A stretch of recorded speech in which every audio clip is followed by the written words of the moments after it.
Hello, welcome back to the channel. Today we're going to be replacing the DIN socket on the BMW GS with a Touratech USB twin socket. So let's get the packet open and we'll see what it's all about.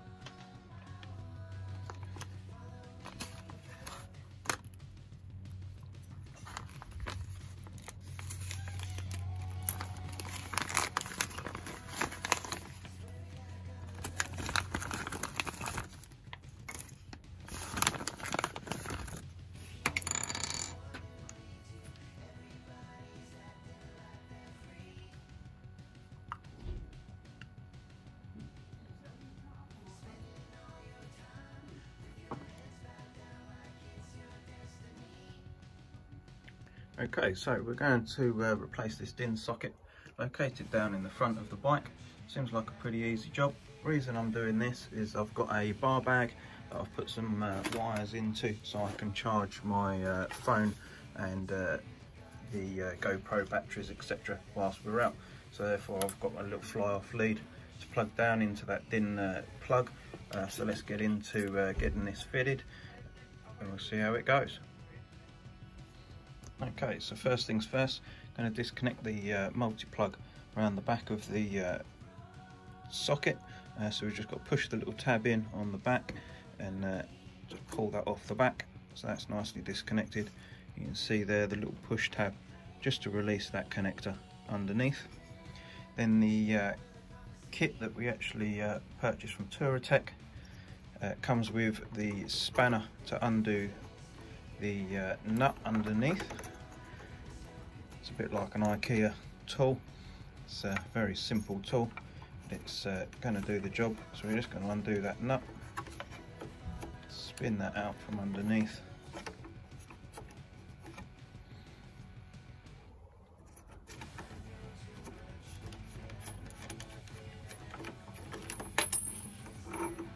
and there we have it. There's the old one. So let's open up the new one and see how that fits. Okay, so here we have the new one. As you can see, there's a little notch. It's going to line up with the notch on the back of the new USB connector. Inspecting it, it also comes with this little spacer, so you can introduce that in behind the actual USB connector itself. Sliding that on and then putting that down into the frame itself. It does seem to make it sit a lot further up, so I'm going to do away with that. It seems to be a option, so I'm going to put mine in so it tucks that right down and it seems much more sturdy. So we'll get the nut wound up underneath there and we'll get that tightened up.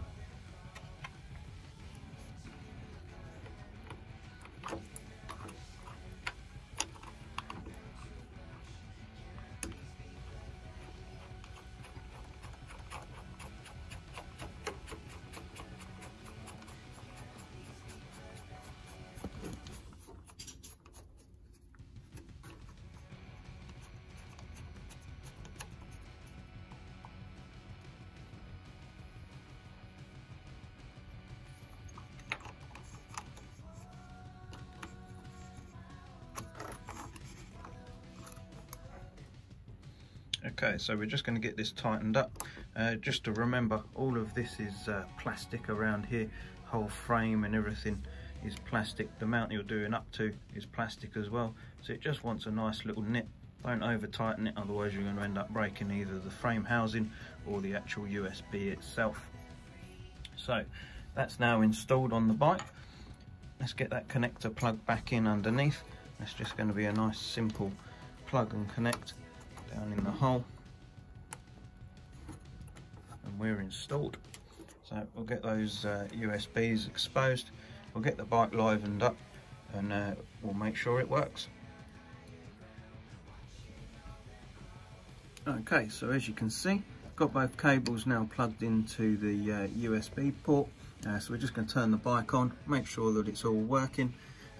So let's get it fired up.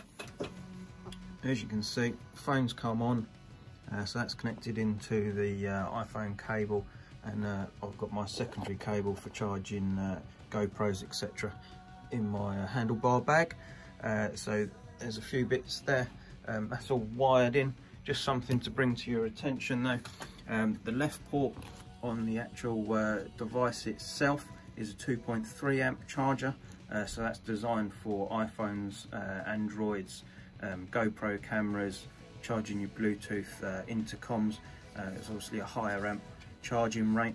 The one on the right hand side, port 2, is only a 1 amp charger, so it's going to be a slower charging capacity, but ideal for charging like GoPro batteries and your intercoms, that sort of thing that doesn't need a high amp input. So that's all good there. The last thing to just advise you on when in changing any electronics, anything like that, when the system's switched off, just make sure that the CAN network does shut down afterwards.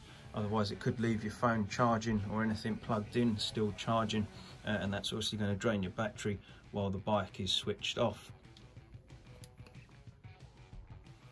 Okay, there we have it.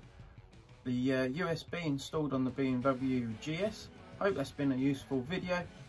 If you have enjoyed it, please like and subscribe, and I'll see you in the next video.